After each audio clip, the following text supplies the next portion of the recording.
விஷ்ணு தூதால் சொன்னாலாம், உன்னோட ஆத்மா சரீரத்தை விட்டு பிரியும் போது நீ நாராயணன்னு சொன்னியே, அதுக்கு அஜாமிடன் சொல்லிட்ட, ஐய அது என் பிள்ளை, என்ன கடைசி குழந்தைக்கு நாராயணன்னு பேரு, அவனை கூட்டேன் அப்படின்னாரு. இல்ல எங்க கணக்குல நாராயணன்னு கூட்டா பெருமாளை கூட்டதாதான் அங்க எடுத்துப்போம். ஐயோ எனக்கு நாராயணன் மேல ரொம்ப ஆசை. இங்க பெரியவாளுக்கு நிறைய பெரியவாள் இருப்பேன், உங்களுக்கு தெரியும். பெரிய குடும்பங்கள்ல இருக்கும்போது ஒரு 50-40 ஈவன் 50-60 இயர்ஸ் முன்னாடி பார்த்தேன்னா 7 பிள்ளை 3 பொண்ணு இன்செசன்ட் ப்ரொடக்ஷன் நடந்துட்டே இருக்கும். அப்போ இன்வேரியபிளி லாஸ்ட் குழந்தைக்கு மங்களம்னு பேர் வச்சிருவா. The child has brought an end to the incessant production அப்படின்னு சுபம் மங்களம் சுபா மங்களா அப்படின்லாம் பேர் இருக்கும். அதனால இந்த நாராயணன் தான் கடைசி குழந்தை. கடைசி குழந்தை மேல ஒரு பிராவண்யம், நாராயணன்னு கூட்டேன் அப்படின்னார். இல்ல நான் எம் பிள்ளைய நினைச்சுட்டு தான் கூட்டேன். அப்பதான் இந்த விஷ்ணு தூதாள் சொன்னாலா, நீ தெரிஞ்சு தெரியாமல் கூப்பிட்டாலும் எங்க rule class 52A and 94B படி தெரியாமல் கூப்பிட்டாலும் நீ பெருமாளை கூட்டதா தான் நாங்க எடுத்துப்போம்.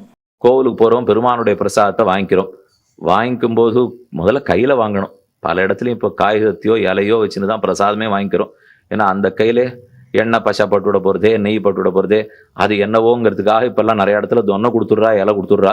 பெருமாள் பிரசாதம்ங்கிறத கையில தான் வாங்கணும். சாப்பிட்றதே கையில தான் சாப்பிடணுமா. பாணி பாத்திர போஜனம், கையிருக்கு போஜனத்துக்காக. நீங்க என்ன பாத்திரம் வச்சுங்கோ, அதுல குச்சி வச்சுங்கோ, அதை குத்தி எடுத்துக்கிறதுக்கு சாப்பிட்றதுக்கு முயற்சி பண்ணுங்கோ. கையில சாப்பிட்றாப்புல வருங்கிறீங்களா? என்னென்ன கருவிகள் இருந்தாலும் நம்ம கை எவ்வளவு முக்கியமான கருவி. அதுவும் இந்த கை பகவான் கொடுத்துருக்கிறச்சே, அவன் பிரசாதத்தை கையில வாங்கட்டா. குங்குமம் கொடுக்குறா, மஞ்சக்காப்பு கொடுக்குறா, புஷ்பம் கொடுக்குறா, துளசி கொடுக்குறாள்னால் கைகளால தான் வாங்கணும். அதுக்கப்புறம் அது அழுக்கா போச்சுன்னா மேல அலம்பிக்கலாமே தவிர